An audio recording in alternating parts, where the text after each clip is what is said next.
Well, this morning we are going to begin a new study on the life of Moses. Join me in Exodus chapter 1. Now, for many of the older generation, the mere mention of Moses probably brings to mind the picture of Charlton Heston, right, as he played the role in the movie The Ten Commandments. For the younger generation, if you mention Moses, their thoughts are more likely tied to the depiction of Walt Disney's The Prince of Egypt. Well, as we look at the biblical record, we will discover that Moses was a real man with real struggles, some of which he didn't handle very well. It's a story of a man who, in spite of his shortcomings, was used by God. It's a story of a man who, as he learned and grew in his walk with the Lord, the more he sought after God. If you're familiar with your Old Testament Bible stories that you learned in Sunday school, you will remember that years before, Joseph's brothers sold him into slavery. Joseph eventually gains favor with the Pharaoh in Egypt, and he rises to second in command. And because of a famine in the land, Jacob, that's Joseph's father, and his sons, Joseph's brothers, and their families, they come to live in Egypt because that's where they can find food. And Joseph is able to provide for their needs.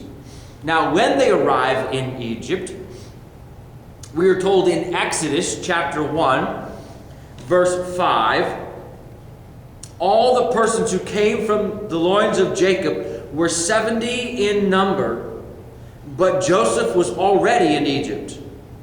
Joseph died, and all his brothers and all that generation.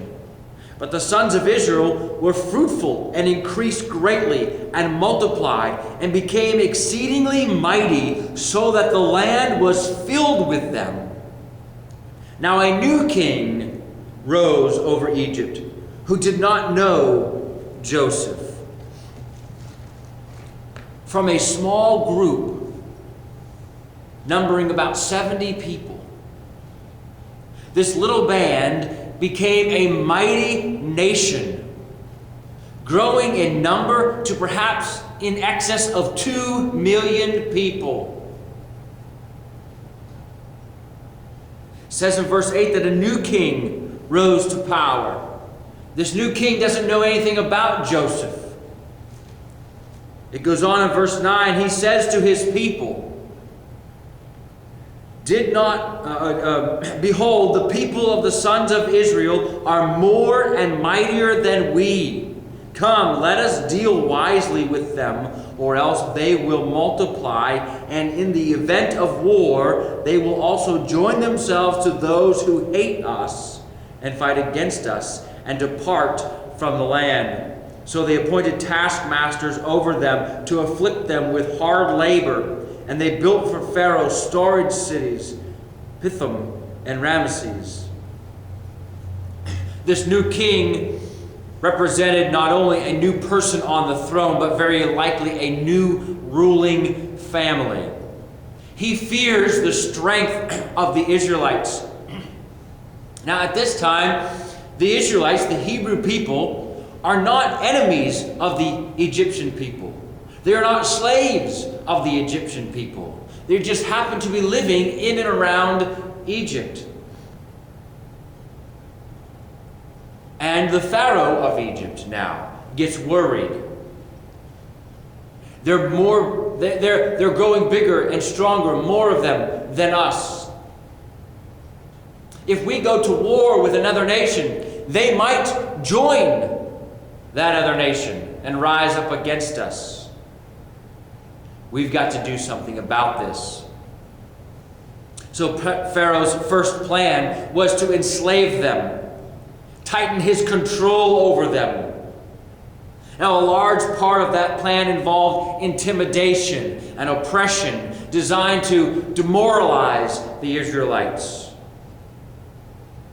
so that they don't have the strength to resist.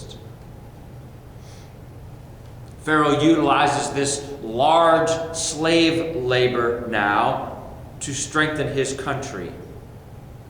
But it seemed that the more that they were oppressed, the more they multiplied and spread. Verse 12, the more they afflicted them, the more they multiplied, and the more they spread out, so that they were in dread of the sons of Israel. The Egyptian response to the continual numeric growth of the Israelites was to increase the workload, to intensify the harassment, the cruelty that was imposed on them. In verse 13, the Egyptians compelled the sons of Israel to labor rigorously, and they made their lives bitter with hard labor in mortar and bricks, and at all kinds of labor in the fields, all their labor which they rigorously imposed on them. Frustrated by the ineffectiveness of the previous attempts to stop the rapid growth, concern now turned to near panic. Pharaoh now turns to the Hebrew midwives to try to stop the growth of the Israelite people. Verse 15, the king of Egypt spoke to the Hebrew midwives, one of whom was named Shiphrah, and the other who was named Puah. And he said, when you are helping the Hebrew women to give birth, and see them upon the birth stool, if it is a son, then you shall put him to death. But if it is a daughter, then she shall live. According to historical records, the instruction of Pharaoh was that these Hebrew midwives were to watch closely as each child was born. If it was a boy, they were to do everything possible to kill that baby boy before he uttered his first cry. You see, at that point, they were supposed to then say to the Hebrew women that the baby died in childbirth and was unable to live. It's a hideous idea, but frankly, it pales in comparison to the modern day practice of abortion. Pharaoh's plan didn't work. We see in verse 17, the midwives feared God and did not do as the king of Egypt has commanded them, but let the boys live. So the king of Egypt called for the midwives and said to them, why have you done this thing and let the boys live? And the midwives said to Pharaoh, because the Hebrew women are not as the Egyptian women, for they are vigorous and give birth before the midwife can get to them. So God was good to the midwives, and the people multiplied and became very mighty. Because the midwives feared God, he established households for them. These daring women lived out their faith right where God had put them. What they did revealed a faith that would not disobey God. Such daring action by the Hebrew midwives didn't go unnoticed by God. These women were protected and they were rewarded by God, who provided them with families of their own. It's interesting to consider the fact that today we don't even know the name of that Pharaoh. But we do know the names of those two Hebrew midwives. Pharaoh then acted out of pure desperation. He now sends his own soldiers on a search and destroy mission.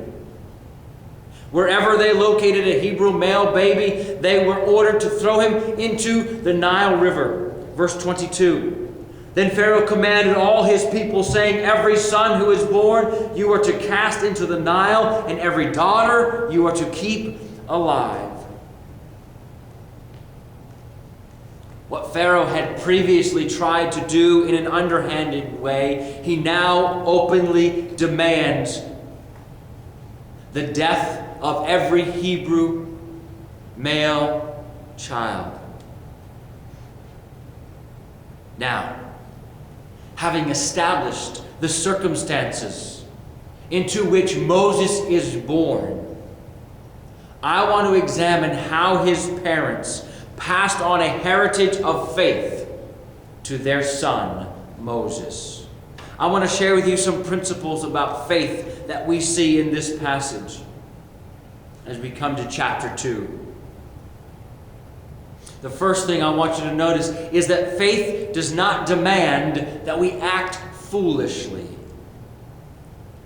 Chapter 2, verse 1 and 2. Now a man from the house of Levi went and married a daughter of Levi. The woman conceived and bore a son, and when she saw that he was beautiful, she hid him for 3 months.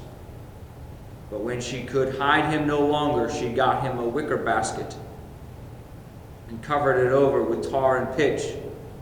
Then she put the child into it and set it among the reeds by the bank of the Nile. And his sister stood at the distance to find out what would happen to him. In this terrible time, a child is born to a godly couple of the tribe of Levi.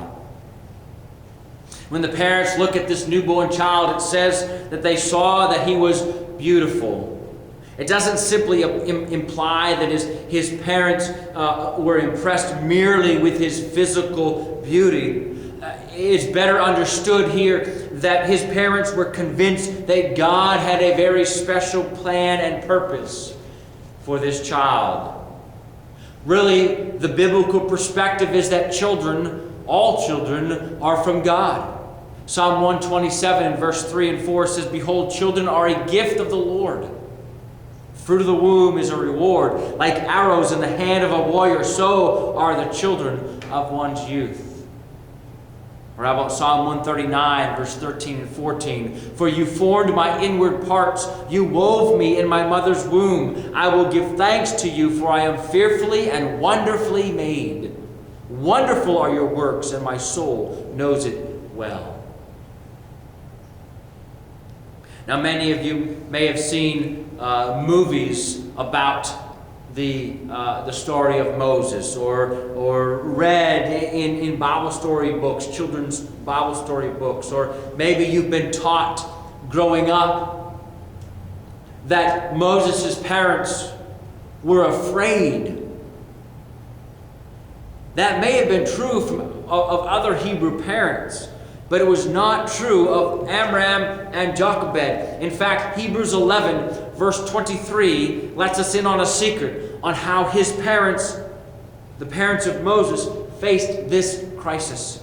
Hebrews 11:23 says, by faith Moses, when he was born, was hidden for 3 months by his parents because they saw he was a beautiful child. And here it is, and they were not afraid of the king's edict.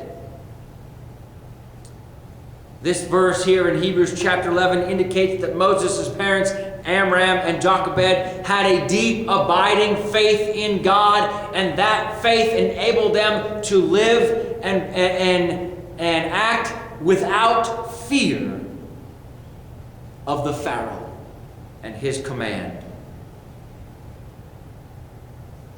It says that they saw that he was a beautiful child. We've already established that indicates more accurately that he was a child chosen by God with a special plan, a special purpose. And because they understood that to be true, they were not afraid of the king's edict.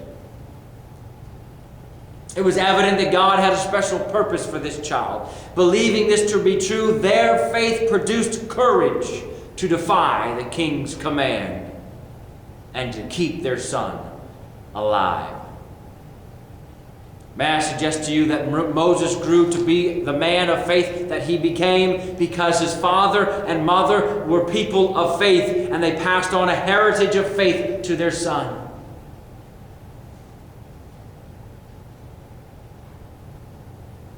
Now, some have suggested that if the parents of Moses had real faith, that they would not have hid him, but they would have carried him around openly.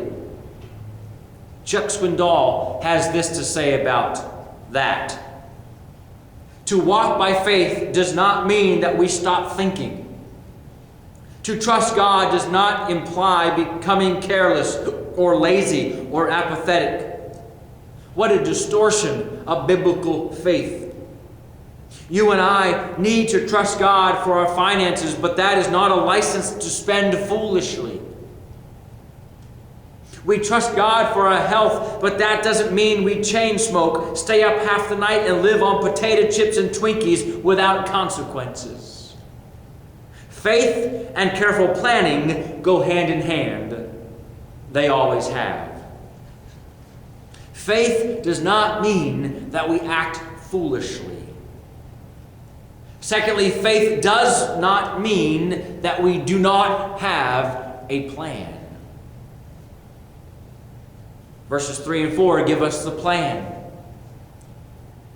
When she could hide him no longer, she got him a wicker basket and covered it with tar and pitch. And she put the child into it, set it among the reeds by the bank of the Nile. His sister stood at a distance to find out what would happen to him. Now maybe you have envisioned, like many movies have portrayed, Jochebed making her way down to the river, putting baby Moses into this basket and pushing it out into the current, allowing the current to take it downstream, and it just so happened to land among the banks there on the Nile River where Pharaoh's daughter came and found it. But that is not what happened. Verse 3 says she set it among the reeds by the bank of the Nile. In other words, she carefully positioned the basket precisely where she wanted it. She had a plan. She put the basket in the place that she knew the princess would come to bathe. She put Moses' older sister Miriam there by the Nile to watch.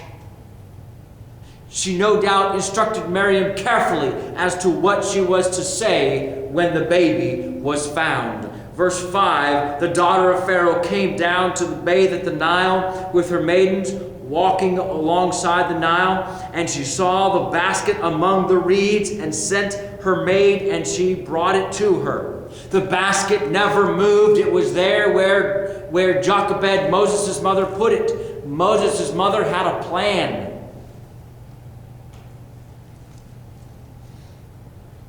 Verse 6, when she opened it, she saw the child, and behold, the boy was crying, and she had pity on him, and said, "This is one of the Hebrews' children." The plan went flawlessly.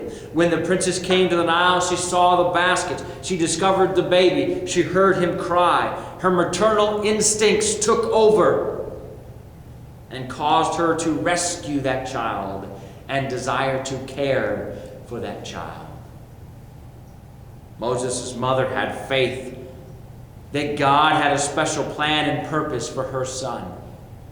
She protected him, carefully worked out a plan to save his life. If we are to be men and women of faith, then in that faith we must too have a plan and work that plan. We cannot sit idly by, just waiting for God to show up and do something. God will work, but He works through you and He works through me.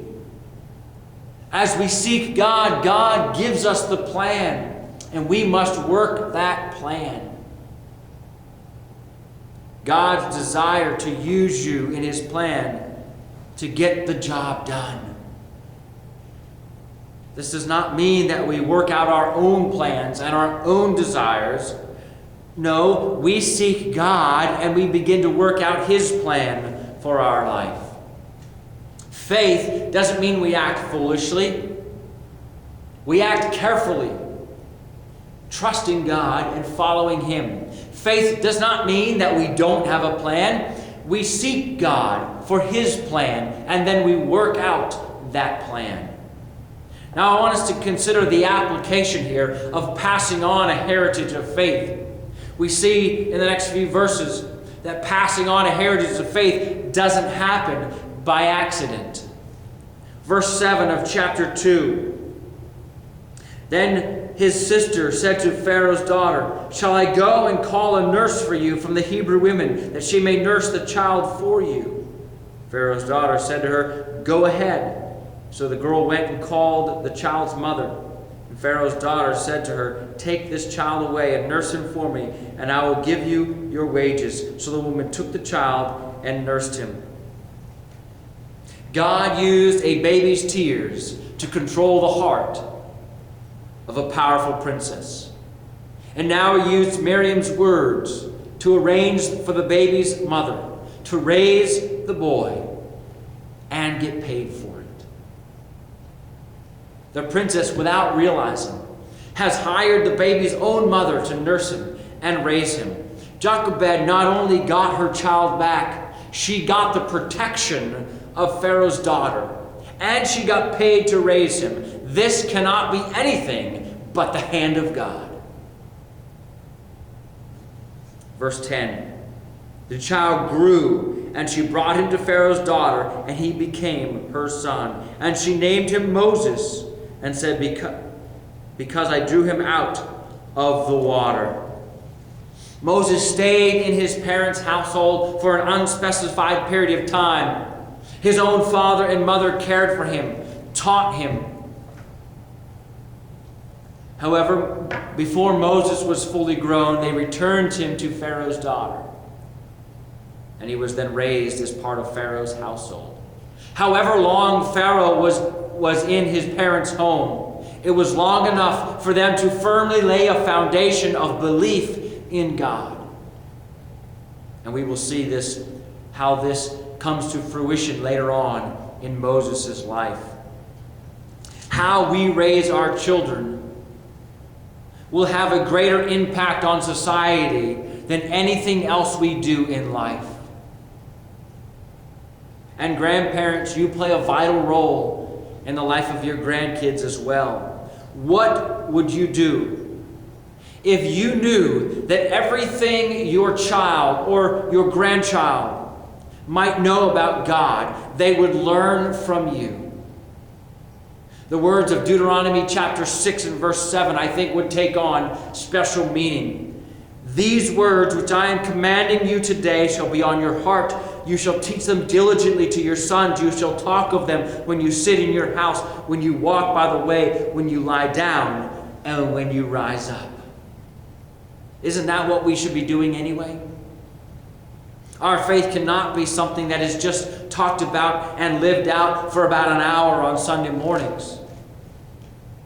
It must be lived out. It must be talked about throughout the day, throughout the week. How do you pass on your faith to your kids and grandkids? I think the words of Proverbs 22:6 offer us some instruction. Train up a child in the way he should go, and when he is old, he will not depart from it. The word translated train literally means to create a thirst. In the brief time that Amram and Jochebed had with Moses, they created in him a desire for the things of God, a thirst for the things of God that Moses never got over. The best thing that you can give your child or grandchild in this life is not possessions or even an education, but faith. A faith that leads them to thirst for God, to use their God-given gifts to accomplish God's purpose for their lives. I challenge you to be men and women who seek after God wholeheartedly, but that you would then pass on that heritage of faith to the next generation. God bless.